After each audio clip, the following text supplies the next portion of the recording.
Hello everyone, welcome to our YouTube channel JK latest info. तो यहाँ पर हमने इंडियन हिस्ट्री की सीरीज़ को स्टार्ट किया था, जिसका आज एंड गेम है। मतलब हिस्ट्री का आज हम लास्ट चैप्टर पढ़ने जा रहे हैं। इससे पहले हम एंशिएंट हिस्ट्री कंप्लीट कर चुके हैं, मिडिवल भी कंप्लीट कर चुके हैं, मॉडर्न का भी हमने स्टार्ट किया था और आज हमारा लास्ट टॉपिक यहाँ पर रहने वाले हैं। इसके बाद मॉडर्न हिस्ट्री भी आपकी कंप्लीट हो जाएगी और फिर हमारा सिर्फ एक काम रह जाएगा 200+ इंपॉर्टेंट क्वेश्चंस डिस्कस करना, जो कि प्रीवियस ईयर में भी आए होंगे और मेरी तरफ से एक्सपेक्टेड क्वेश्चंस भी होंगे, वो भी आपके लिए मैं लेकर आऊँगा। ये जो भी लिखा हुआ है, अगर आपको नहीं दिखता है तो पीडीएफ का लिंक आपको वीडियो के डिस्क्रिप्शन बॉक्स में मिल जाएगा। वहाँ पे जाके आप पीडीएफ डाउनलोड कर सकते हो, कभी भी रिवीजन कर सकते हो। और आपको बताना चाहूँगा, ये सब कुछ मैंने रात को 11:30-12 बजे के करीब लिख के रखा था और अभी सुबह उठते ही बिना ब्रश वगैरह किए, बिना मतलब खाए भी यहाँ पे आपके लिए वीडियो बनाने वाला हूँ, क्योंकि मेरा पूरी कोशिश है कि आज के दिन आपका जो हिस्ट्री वगैरह वो कंप्लीट हो जाए और आज ही मैं क्वेश्चन आंसर आपके लिए तैयार करना स्टार्ट कर दूँगा। स्टार्ट करेंगे बिना ज़्यादा बातें किए। हम स्टार्ट करेंगे आज गांधीयन एरा से। लास्ट की वीडियो में हम जब एंड किया था, हम गए थे लखनऊ पैक्ट की तरफ। लखनऊ पैक्ट कब हुआ था? 1916 में। आप सभी को याद होगा, पहले सूरत स्प्लिट हुआ था 1907 में। तब क्या हुआ था, आईएनसी जो दो पार्ट्स में ऑफिशियली बंट गई थी, मॉडरेट्स और एक्सट्रीमिस्ट में। और 1916 की बात करें, जब लखनऊ पैक्ट हुआ था, तब हमने कहा था कि पहली बार आईएनसी की बात करो और मुस्लिम लीग जो है वो कॉमन प्लेटफॉर्म बनाकर मिले थे। जो मॉडरेट्स और एक्सट्रीमिस्ट हैं ये भी आपस में मिल गए थे, दोबारा से यूनाइट हो गए थे, एक यूनिटी वहाँ पर दोबारा से आ चुकी थी। बट हमें गांधीयन एरा से पढ़ना है, तो हम 1-2 साल दोबारा से पीछे की तरफ जाएंगे, हम पढ़ना स्टार्ट करेंगे। उससे पहले आपको बताना चाहूँगा, हमारे इस चैनल पर आपको प्लेलिस्ट मिलेगी, जेकेएसएसबी इंडियन हिस्ट्री की प्लेलिस्ट भी मिलेगी। वहाँ पे जाके पहले वाली वीडियोस को देख सकते हो अगर आपने अभी तक नहीं देखा था। यहाँ पर स्टार्ट करें, गांधीयन एरा की बात करें, हम गांधी जी की बात करते हैं। बेसिक डिटेल्स आपको पता होनी चाहिए, जैसे उनकी मदर का नाम क्या था, फादर का नाम क्या था, वाइफ का नाम क्या था, जो 4 बेटे थे उनका नाम क्या था, बर्थ कब हुआ था, कहाँ हुआ था, डेथ कब हुई थी, वो सारी चीज़ें आपको पता होनी चाहिए। अगर आप में से कोई वॉलंटियर हो गए वो कमेंट सेक्शन में बताता है तो आपको मतलब अच्छा रहेगा वो, ताकि किसी को अगर नहीं पता है तो उसकी रिवीजन हो जाएगी। वहाँ पे जाके एक आदमी को भी ज़रूर ये काम करना। गांधी जी की बात करें, 1914 में साउथ अफ्रीका में थे, आप सभी को पता है। 1914 में वो साउथ अफ्रीका को हमेशा के लिए क्विट करके यहाँ पर इंडिया की तरफ आ जाते हैं। 1914 को साउथ अफ्रीका से वो निकल जाते हैं और 1915 में वो इंडिया में पहुँचते हैं। जनवरी की बात है, 7-8 जनवरी की, वो यहाँ पर इंडिया में आते हैं, बॉम्बे वाले साइड में पहुँचते हैं। तो गांधी जी इंडिया कब आते हैं? पहला क्वेश्चन ये बनता है, 1915 में वो इंडिया में आ जाते हैं और बॉम्बे में आते हैं, फिर वहाँ पे आश्रम बनाते हैं। उस आश्रम का नाम क्या होता है? साबरमती आश्रम वो वहाँ पर बनाते हैं, जहाँ पर वो रहा करते हैं। इतना क्लियर हो गया। उसके बाद आते ही ना गांधी जी, मैंने आपको लास्ट की वीडियो में बताया था, उनके पॉलिटिकल लीडर थे। पॉलिटिकल लीडर आप कह सकते हो, एडवाइज़र कह सकते हो, टीचर कह सकते हो, वो कौन थे? लास्ट की वीडियो में बताया था। आज वो आपको काम दे रहा हूँ, आपने कमेंट सेक्शन में बताना वो कौन थे। वो गांधी जी को कहते हैं कि तुम एक काम करो, तुम अभी बाहर से आए हो, एक बार इंडिया में घूम लो, इंडिया को एक बार समझ लो, उसके बाद जो तुम्हें करना होगा कर लेना। तो गांधी जी पहले 1-2 साल तक पूरे चक्कर लगाते हैं यहाँ वहाँ के, और उसके बाद क्या होता है, यहाँ से वो मूवमेंट स्टार्ट करते हैं। गांधी जी आते हैं जब यहाँ पर 1915 में आ गए थे, बट वो 1917 से यहाँ पे मूवमेंट वगैरह स्टार्ट करते हैं। होता क्या है, चंपारण की बात करें, चंपारण मूवमेंट की बात करें, ये कब होता है? 1917 में। चंपारण का पे बिहार का एक विलेज होता है, वहाँ पर इनको बुलाया जाता है। वहाँ पर कहा जाता है कि होता क्या एक्चुअली में, वहाँ पे इंडिगो कल्टीवेशन को लेकर होता है। आपके एग्जाम में आता है कि चंपारण मूवमेंट जो वो किसको लेकर चली थी? इंडिगो की कल्टीवेशन की बात करें, उसको लेकर ये मूवमेंट चली थी। यहाँ पर होता क्या है कि जैसे कुछ ज़मीन का पर्टिकुलर पार्ट है ना, वहाँ पे मतलब फोर्स किया जाता था कल्टीवेटर को, तुम्हें इंडिगो की खेती करनी ही करनी है, क्योंकि अंग्रेज़ों को इंडिगो की ज़रूरत थी। तो उन्हें ये नहीं फ़र्क पड़ता कि इंडिया वालों को किसकी ज़रूरत है, उन्हें ये देखना था कि हमें किसकी ज़रूरत है, जो हमें चाहिए उसकी खेती वहाँ पर होनी चाहिए। इंडिया वाले हो तुम एक काम करो, जिसकी भी खेती करे तुम करो, लेकिन इसके कुछ हिस्से में हमारे इंडिगो की खेती भी करो, चाहे तुम्हें नुकसान हो। और तुम बेचोगे किस हिसाब से? जो रेट हम बोलेंगे उस हिसाब से ही तुम बेचोगे। तो इसको लेकर इशू बन गया था, जिसके बाद महात्मा गांधी जी को बुलाया जाता है और वहाँ पे जो भी डील वगैरह होती है और पॉजिटिव रिजल्ट वहाँ पर निकल के आता है। तो चंपारण मूवमेंट कब होती है? जब गांधी जी आते हैं इंडिया में। तो पहली मूवमेंट कौन सी चलाते हैं? चंपारण मूवमेंट। किसको लेकर रिलेटेड है ये? इंडिगो कल्टीवेशन को लेकर रिलेटेड है। किसने इनको बुलाया था? राजकुमार शुक्ला ने इनको बुलाया था। कब होता है? 1917 में होता है। रिजल्ट कैसे निकलता है? पॉजिटिव निकलता है। समझ आ गया? 1917। दूसरी बात करें, उसी तरीके से अहमदाबाद मिल मूवमेंट भी होती है। अब इसकी डेट कहीं पर 1917 गिवन होती है, कहीं पर 1918 गिवन होती है। ज़्यादातर बुक्स में 1917 गिवन होती है, बट फिर भी जो भी है, अहमदाबाद मिल मूवमेंट की बात करें, यहाँ पर भी गांधी जी आते हैं, 1917 में आए, फिर यहाँ पर भी आते हैं। यहाँ पर क्या होता है, कॉटन की मिल रहती है, वहाँ पे कोई बीमारी वगैरह फैल जाती है, प्लेग वगैरह वहाँ पर आ जाता है, उसको लेकर यहाँ पे इनके मतलब जो पैसे वगैरह मिलते हैं ना, इंसेंटिव वगैरह, वो पहले ज़्यादा मिल रहे थे, बाद में वो कम कर दिए जाते हैं। तो यहाँ पर एक छोटा सा इशू रहता है, जिसके बाद गांधी जी को बुलाया जाता है और फिर से डील वगैरह की जाती है, पॉजिटिव रिजल्ट निकल के आता है। ये आपको क्यों बता रहा हूँ, डिटेल में पढ़ने की ज़रूरत नहीं है, सिर्फ आपको पढ़ना है गांधी जी आते ही स्टार्टिंग में कौन से मूवमेंट चलाते हैं, चंपारण मूवमेंट चलाते हैं। दूसरी मूवमेंट कौन सी थी, अहमदाबाद मिल मूवमेंट थी, लेकिन होती कब है ये, 1970 या 1918 यहाँ पर कहा जाता है। पहली बार से जब गांधी जी ने भूख हड़ताल की थी, गांधी जी ने इंडिया में के पहली बार भूख हड़ताल कब की थी, वो अहमदाबाद मिल मूवमेंट के टाइम पर की थी, ये आपको याद रहना चाहिए। उसके बाद कौन सा मूवमेंट आता है, खेड़ा मूवमेंट। खेड़ा मूवमेंट क्या है यहाँ पर, ये 1918 में आता है। यहाँ पर भी फिर से कुछ पीजेंट्स वगैरह का चक्कर वगैरह रहता है, और फिर टैक्स का सिस्टम रहता है, गांधी जी को बुलाया जाता है। तो यहाँ पर पहली बार था जब Gandhi ji non cooperation movement यहाँ पे लॉन्च करते हैं। मतलब गांधी जी ने पहली बार नॉन कॉपरेशन मूवमेंट कब लॉन्च की थी, अगर कहा जाए ना, वो खेड़ा मूवमेंट के टाइम पर यहाँ पर की थी। इतना क्लियर हो गया। तो बेसिक डिटेल्स आपको समझ आएगी। गांधी जी आते ही यहाँ पे जो 3 मूवमेंट चलाते हैं, वो कौन सी है, चंपारण, अहमदाबाद और खेड़ा मूवमेंट, यहाँ पे वो पार्टिसिपेट वगैरह करते हैं, अहम रोल प्ले करते हैं, वैसा कह सकते हो।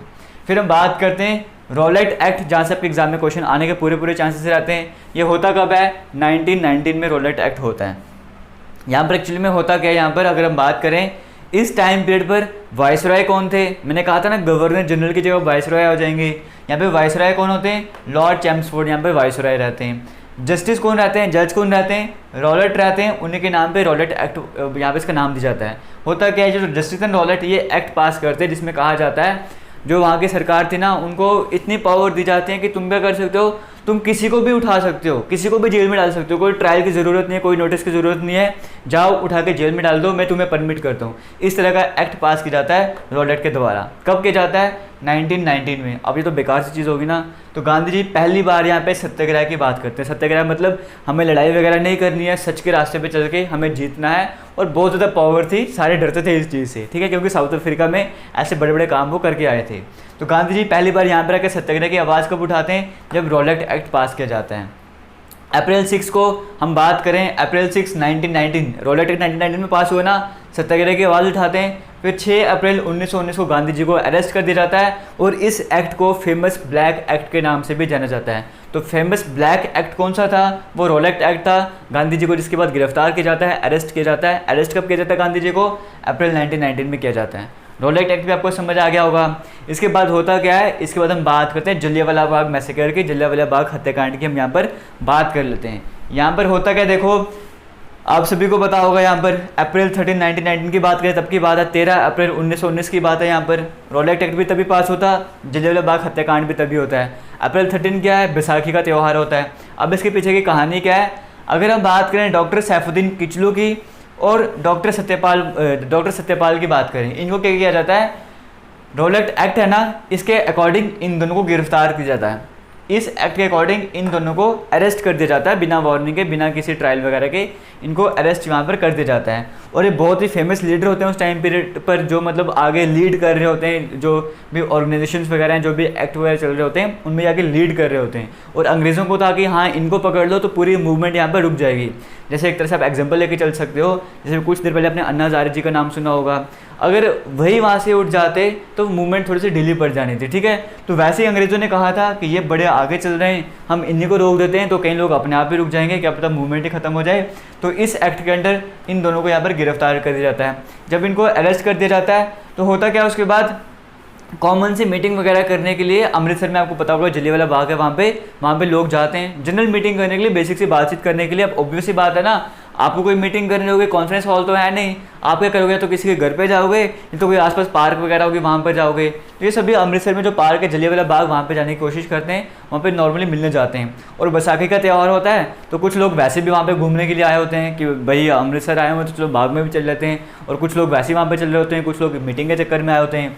और जब पता लगता है वहाँ पे उसके, अगर हम बात करें फिर होता कि वहाँ पे जब लोगों को पता लगता है कि हाँ अंग्रेज़ों को पता लगता है यहाँ पे इतनी सारी मीटिंग वगैरह और इतने सारे लोग आए हुए हैं, वो किसको भेजते हैं, जनरल एडवर्ड हैरी डायर को भेजते हैं। ये जो हैरी डायर है ना, ये क्या करता है, एक एंट्री गेट होता है उसको बंद करके तो वहाँ पे ऑर्डर दे देता है कि तुम यहाँ पर गोलियाँ चलाना स्टार्ट कर दो, और कई सारे लोगों को वहाँ पे मार दिया जाता है। कुछ को गोली मार दी जाती है और कुछ खुद ही वहाँ पे सुसाइड कर लेते हैं, खुद वहाँ पे कुएं में डूब जाते हैं। इस तरह से सिचुएशन वगैरह वहाँ पे रहती है। तो वो फायरिंग कौन करता है? वो फायरिंग करता है जनरल एडवर्ड हैरी डायर। ये नाम आपको याद रखना पड़ेगा। डायर तो अपने नाम सुना ही होगा ना, वो गोलियाँ चलाते हैं। इतना क्लियर हो गया। बट ये कौन था? ये जनरल था जिसने गोलियाँ चलाई थी, वो जनरल था, ये ऑर्डर देता है। बट उस टाइम पीरियड पर अगर हम बात करें, लेफ्टिनेंट गवर्नर कौन थे? पंजाब के लेफ्टिनेंट, पंजाब में हुआ ना सारा कांड ये, तो पंजाब के लेफ्टिनेंट गवर्नर कौन थे? वो थे माइकल ओडायर। याद रखना, जिसने गोलियां चलवाने का ऑर्डर दिया था ना, वो कौन था? General Edward Harry Dyer. वो कौन सा था? हैरी डायर था। और जो सेम लेफ्टिनेंट गवर्नर था वो कौन था? वो माइकल ओडायर था। ये चीज़ें याद रखना। इतना क्लियर हो गया।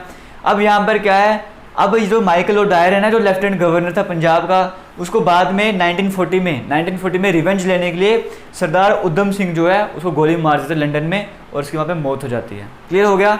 किसने गोली मारी थी? ये जो गवर्नर जनरल था, लेफ्टिनेंट गवर्नर था पंजाब का, लेफ्टिनेंट गवर्नर बोल रहा हूँ मैं, कौन था? माइकल ओडायर, जिसको बाद में कौन गोली मारता है? सरदार उधम सिंह गोली मारता है 1940 में। इतना क्लियर हो गया?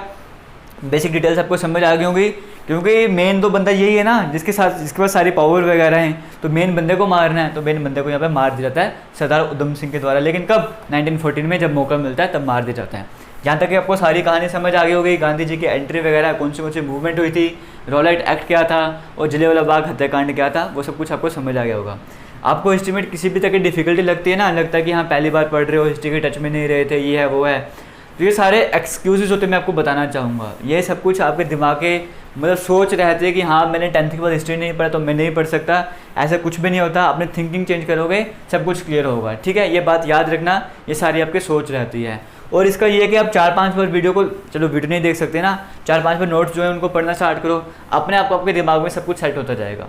क्लियर हो गया? हम बात करते हैं इसके बाद क्या होता है। ये 1919 की बात कर रहे थे, अब हम 1920 में आ जाते हैं। अब यहाँ पर आता है खिलाफत मूवमेंट। खिलाफत मूवमेंट आपको पहले भी बताया था मैंने खलीफा के बारे में, उनकी पोजीशन जो है वो खतरे में पड़ जाती है, क्योंकि वर्ल्ड वॉर भी चल रहा था, ऑटोमन एम्पायर जो हार रहा होता है। अब इस तरह की अफवाह फैलाई जाती है जो खिलाफत, जो खलीफा वाली जगह है वो अब खत्म होगी, वहाँ पे अंग्रेज़ वगैरह रूल वगैरह करेंगे, इस तरह की सिचुएशन रहती है। तो यहाँ पर क्या था, जितने भी मुस्लिम थे वो यूनाइट हो जाते हैं, कहते हैं नहीं हम खलीफा के जो पोजीशन को ख़त्म नहीं होने देंगे, वो यूनाइट हो जाते हैं और एक मूवमेंट लॉन्च करते हैं जिसका नाम रहता है खिलाफत मूवमेंट। कब ये लॉन्च होती है?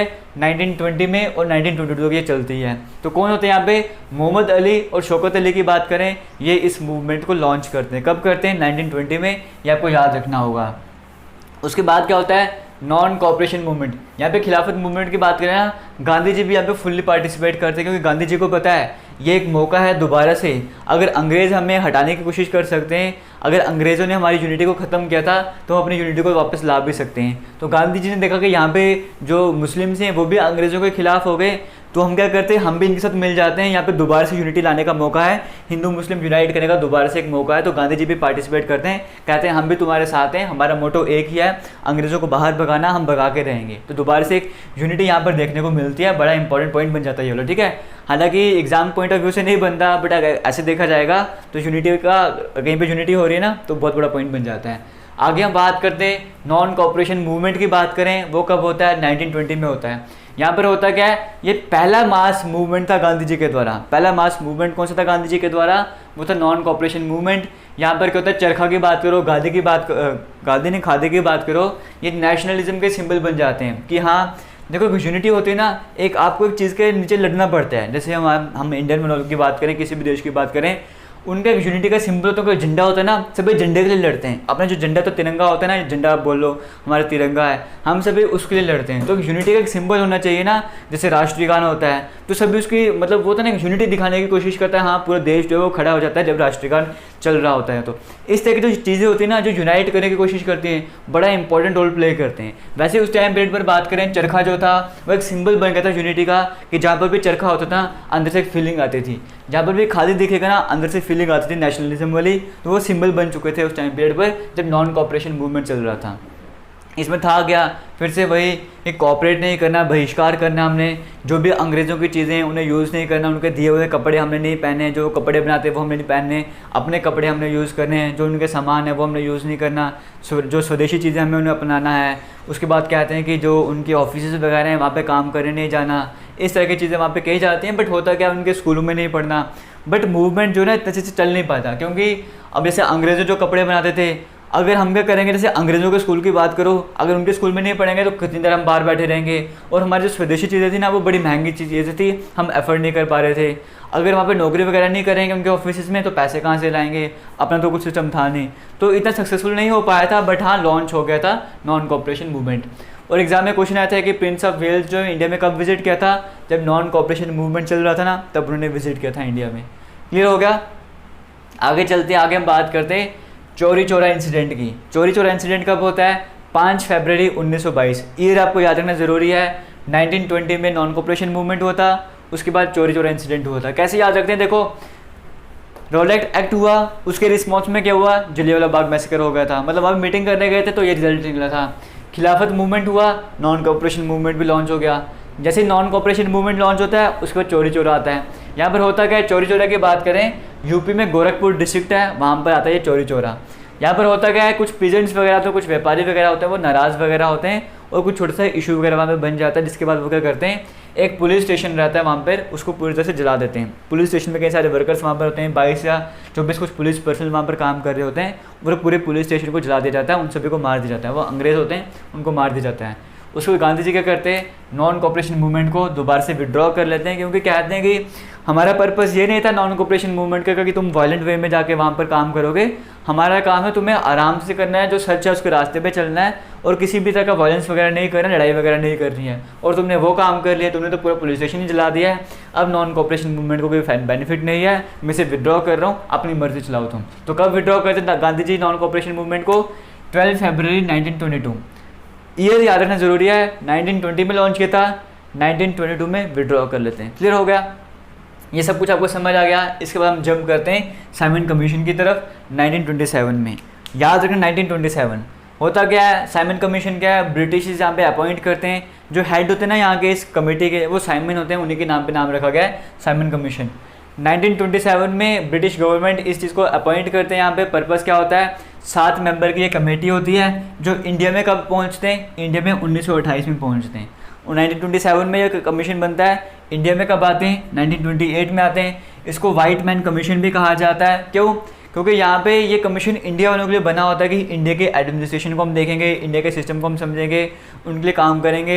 लेकिन इंडिया का तो यहाँ पे कोई है ही नहीं, सारे तुम अंग्रेज़ आए हो, तो इस कमीशन को वाइट मैन कमीशन भी कहा जाता था, ये याद रखना। और जहाँ पर भी जाते थे ना ये लोग, वहाँ पे नारे क्या लगते थे, Simon go back, Simon go back, इस तरह के नारे लगा करते थे। और ये क्या करते हैं उसके बाद, 30 अक्टूबर 1928, 1927 में आए थे ना, 1927 में बना था, 1928 में इंडिया में आ गए थे। और 1928 में अगर थोड़ा लास्ट की बात करें अक्टूबर की, वो लाहौर वाले साइड पहुंचते हैं, और वहाँ पे कुछ लोग प्रोटेस्ट कर रहे होते हैं। तो लोकल पुलिस वहाँ की जो होती है ना, वो लाठीचार्ज करते हैं लोगों पे, और वहाँ पे लाठीचार्ज कर रही होती है। बट वहाँ पर लाला लाजपत राय भी होते हैं, उन पर भी सीरियस तरीके से, बुरी तरीके से लाठीचार्ज किया जाता है। और कुछ दिनों के बाद नवंबर 18 की बात करें 1928 की, उनकी वहाँ पर डेथ हो जाती है। ये साइमन कमीशन का भी आपको समझ आया होगा क्या क्या चल रहा है साइमन कमीशन के केस में, ठीक है। अब होता क्या है कि ये तो यार गलत हो गया। लाला लाजपत राय की बात करें, वो स्टार्टिंग से कितनी मेहनत करते हैं आज़ादी के लिए, तुमने उन्हें मार दिया। अब गुस्सा और भड़केगा ना, गुस्सा और भड़केगा और गुस्सा आएगा यहाँ पर। साइमन कमीशन भी आपको समझ आ गया। फिर आता है Lahore conspiracy case. Lahore conspiracy case कब का रहता है, 17 दिसंबर 1928। 18 नवंबर 18 दिसंबर, एक दिन पहले 1928 की बात करें। लाहौर कंस्पिरेसी केस में क्या होता है, जेपी सौंदर्स की बात करें, वो एएसपी रहते हैं वहाँ, पुलिस की बात करें एएसपी रहते हैं वहाँ पे। तो भगत सिंह की बात करें और राजगुरु की बात करें, उनके साथ में कौन होता है, सुखदेव भी होता है। ये क्या करते हैं, लाहौर रेलवे स्टेशन में इसको मार देते हैं, गोली मार देते हैं। ये इसके काम खत्म यहाँ पे, किसका, जेपी सौंदर्स का। बदला लेना, एएसपी है तू, ये क्या काम कर रहे तूने। भगत सिंह राजगुरु जाते हैं, मार देते हैं रेलवे स्टेशन में, वहाँ पे जो लाहौर का रेलवे स्टेशन होता है। तो क्या करेगा बता, हमें भी तो बदला लेना है। अब उसके बाद क्या होता है, ये आपको समझ आया कि लाहौर कॉन्स्पिरेसी केस कब होता है, 1928 में ही। साइमन कमीशन 1927 में था, आता तो इंडिया में 28 में ना, 28 में पंगे करते हैं, तो हम भी रिजल्ट यहाँ पे रिवेंज वगैरह लेते हैं। फिर आगे हम बात करते हैं यहाँ पे central legislative assembly bomb case की बात करते हैं। ये आप सभी ने सुना ही होगा इस बॉम्ब केस के बाद में। 1929 की एक साल बाद की हम बात कर रहे हैं, क्योंकि 28 के दिसंबर तो हम पहुंच ही गए ना, अब अगले साल ही जाना पड़ेगा। तो 1929 की बात कर लेते हैं, अप्रैल 8 की बात कर लेते हैं।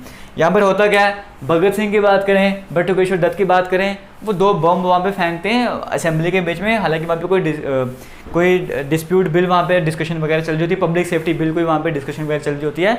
और सेंटर में फेंकते हैं, किसी को कोई नुकसान वगैरह ना हो, इस तरह से वो बम वगैरह वहाँ पे फेंकते हैं और वहाँ से भागते भी नहीं हैं। उनको बताने के लिए हम बड़ा कुछ कर सकते हैं, तुम हमसे पंगे मत करो, ठीक है। ये सब कुछ होता है। ये केस होता क्या था एक्चुअली में 1929 में होता है, आपने बस डेट याद रखनी है। और उसके बाद फिर भगत सिंह, सुखदेव, राजगुरु की बात करें, उनको फांसी दे दी जाती है, शहीद हो जाते हैं। कब की बात कर रहे हैं हम?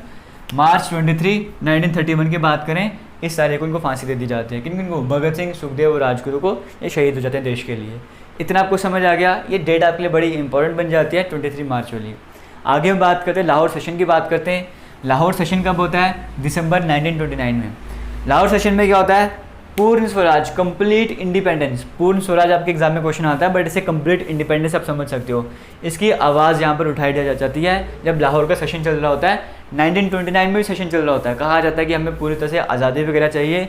एक ऐसी मीटिंग होती है जहाँ पर डिसाइड किया जाता है।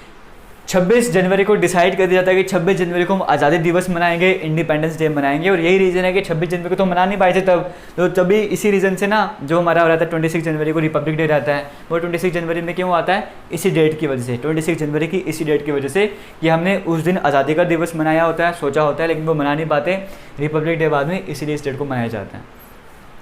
दिसंबर 31 की बात करें, 1929 की बात करें, एक नया जो हमारा नया झंडा होता है ना, ट्राइगल, जिसे हम आज की बात करते हैं, उसको पहली बार वहाँ पर फहराया जाता है। कब? दिसंबर 31, 1929 को। ये बेसिक सी डिटेल्स हैं, डेटा है जो आपको याद रखना है। आगे चलते हैं, इंपॉर्टेंट है। साल्ट सत्याग्रह बोल लो, डांडी मार्च बोल लो, फर्स्ट सिविल डिसोबीडियंस मूवमेंट की बात कर लो, हम वो बात करेंगे। तब वायसराय कौन थे? लॉर्ड इरविन जोए, वो तब वायसराय थे, याद रखना आपको। होता कब है ये? 12 मार्च 1930 की बात करें, 12 मार्च 1930 की बात करें, गांधी जी साबरमती आश्रम से निकलते हैं डांडी की तरफ। डांडी वहाँ पे कोस्टल एरिया गुजरात में, वहाँ पे जाते हैं गांधी जी। और पहुँचते कब हैं? पैदल चलते हैं, कुछ मेंबर इनके साथ में भी होते हैं, और वो पैदल वॉक बाय वॉक चलते हैं, वहाँ पे जाते हैं। वहाँ पे 12 मार्च 1930 को अपने आश्रम से निकलते हैं और डांडी में पहुँचते कब हैं? 6 अप्रैल 1930, मतलब 24 दिन का टाइम लगता है इनको वहाँ पे पहुँचने में। और वहाँ पे करते क्या है? सिविल डिसोबीडियंस मूवमेंट क्या है कि हमने मतलब ना एक बिल्कुल नॉर्मल तरीके से उनके लॉ को ब्रेक करना है, लॉ को तोड़ना है उन्हें। यहाँ पे करते हैं सॉल्ट लॉ को ये ब्रेक करते हैं। वहाँ पे होता क्या? वहाँ पे जाते हैं इलीगल तरीके से, मतलब लीगल नहीं होता वहाँ पे जाके कि तुम सॉल्ट लॉ को तोड़ोगे, ये लॉ वगैरह कानून वगैरह कैसे तोड़ सकते हो। तो गांधी जी कहते हैं मैं करूँगा, तुमने बड़े कांड कर लिए, अब मेरी टर्न है। तो वहाँ पर जाते हैं, जो वहाँ पर समुद्र रहता है, कोस्टल एरिया रहता है, नमक मतलब पानी वहाँ का लेते हैं, उसको बॉईल करते हैं, नमक बच जाता है और मुट्ठी में वो नमक को लेते हैं, कहते हैं लो मैं तुम्हारा कानून तोड़ लिया, अब बताओ क्या करोगे। तो गांधी जी को अरेस्ट कर दिया जाता है 5 मई 1930 को। लेकिन सिर्फ गांधी जी नहीं अरेस्ट होते, लाखों लोग यहाँ पर और भी साथ में जेल में जाते हैं यहाँ पर। क्लियर हो गया? तो ये बेसिक डेटा था साल्ट सत्याग्रह का। आगे चल लेते हैं। देखो इसके बाद क्या होता है? फर्स्ट टेबल राउंड कॉन्फ्रेंस होती है, सेकंड राउंड टेबल कॉन्फ्रेंस होती है, थर्ड राउंड टेबल कॉन्फ्रेंस होती है। इनकी सिर्फ डेट याद रखना। हालांकि जो पहली राउंड टेबल कॉन्फ्रेंस थी ना, वो 1930 में होती है। सेकंड राउंड टेबल कॉन्फ्रेंस जो थी वो 1931 में होती है। थर्ड राउंड टेबल कॉन्फ्रेंस थी 1932 में होती है। पहले को तो आईएनसी वैसे ही बॉयकॉट कर लेता है, लंदन में होती है, ठीक है। सेकंड में क्या होता है? गांधी जी जाते हैं आईएनसी की तरफ से, बट कुछ बात बनती नहीं है। फिर तीसरी बार फिर से बुलाया जाता है, कोई बात वगैरह वहाँ पे बनती नहीं है। इस तरह की ये कॉन्फ्रेंस वगैरह उस नाम की कॉन्फ्रेंस वगैरह होती है, लेकिन कुछ पॉजिटिव रिजल्ट वहाँ पे देखने को मिलता नहीं है। तो गांधी जी भी उनकी बातें मानते नहीं हैं। एक 1930 को होता है, 1931, 1932, ये फर्स्ट, सेकंड और थर्ड राउंड टेबल कॉन्फ्रेंस की हम बात कर रहे हैं। उसके बाद होता क्या है? गांधी इरविन पैक्ट, जिसे दिल्ली पैक्ट भी कहा जाता है, वो कब साइन होता है? 1931 में। ये इरविन था ना, यही और गांधी जी के बीच में एग्रीमेंट वगैरह होती है, उसे गांधी इरविन एक्ट कहा जाता है, या दिल्ली पैक्ट कहा जाता है। वो कब होता है? 1931 में। उसके बाद ये भी इंपॉर्टेंट है, पूना एक्ट कब होता है? 1932 में, 1 साल के बाद। गांधी जी और बी आर अम्बेडकर के बीच में होता है। तो गांधी जी ने काफ़ी टाइम से अनशन रखा होता है ना, तो बी आर अम्बेडकर कुछ बातें करके उनको अनशन तोड़वाते हैं। वो पूना एक्ट 1932 की हम बात करते हैं। ये बेसिक सबको डाटा याद रखना है, तभी आपसे डिस्कस कर रहा था। इसके बाद क्या है? Quit India movement. Quit India movement कब होता है? मतलब भारत छोड़ो आंदोलन, वो कब चलाया जाता है? गांधी जी के द्वारा चलाया जाता है, अगस्त 1942 में। स्लोगन क्या रहता है? डू और डाई, करो या मरो वाला स्लोगन यहाँ पर रहता है। बेसिक डेटा आपको याद रखना है, ज़्यादा डीप में नहीं जाना। माउंटबेटन प्लान की बात करें, 3 जून 1947 को इंडिया को 2 पार्ट्स में डिवाइड कर दिया जाएगा। एक पाकिस्तान, एक इंडिया बन जाएगा, एक पाकिस्तान बन जाएगा। वो माउंटबेटन प्लान कब आता है? 1947 में आता है। और फिर इंडियन इंडिपेंडेंस एक्ट आता है, जिसके बाद आज़ाद वगैरह हो जाता है सब कुछ।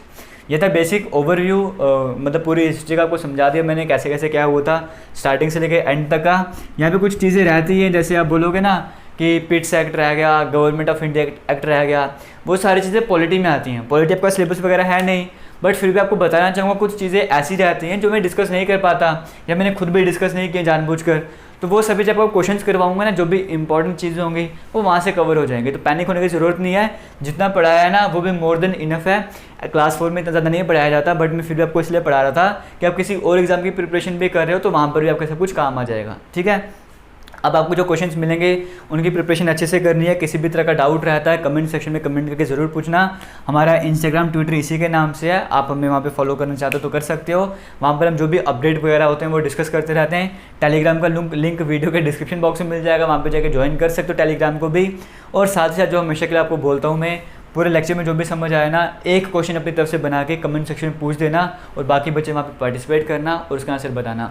और छोटा सा टारगेट रख के चलेंगे जो आज तक हमारा अचीव नहीं हुआ। यहाँ पे 2000 लाइक का टारगेट रख के हम चलते हैं इन वीडियोज़ में। मैथमेटिक्स से स्टार्ट किया था, जो वीडियो को लाइक करना और टारगेट अचीव करवाने में हमारी हेल्प करना। थैंक यू, जय हिंद।